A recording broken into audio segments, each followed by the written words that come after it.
Share ko lang sa inyo kung paano ko nga ba nakukuha yung AM Rush incentives sa loob lamang ng 3 oras. Kung iisipin mo, napakahirap talaga. 10 booking sa 3 oras. Una sa lahat, auto accept. Huwag kang magangad na puro short ride lang ang papasok sa'yo. Mahalaga ang bawat minuto na nasasayang mo. Short ride man o long ride, i-accept mo na kaysa matenga ka ng matagal. Para sa akin, advantage na yan kasi mas makakapondo tayo ng mas maaga. Pangalawa kong strategy, advance call. Malaking bagay yan lalo kung sa kondo nakatira yung magiging passenger mo. 500 meters pa lang, tinatawagan ko na para pagdating ko sa pickup, nandun na agad si passenger. Pangatlo ay location. Di ako basta lumalayo sa mga residential na lugar, especially kung malapit ito sa eskwelahan, commercial areas at iba't ibang mga establishment.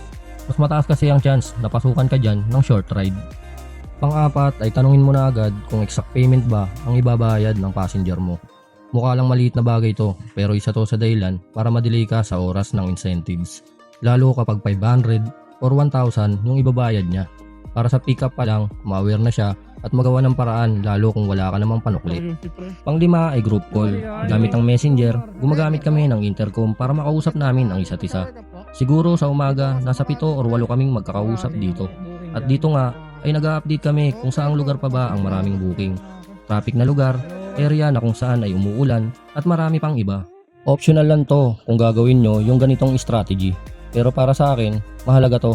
Kasi dito, real time kang makakakuha ng info galing sa kasama mo rin kumukuha ng incentives.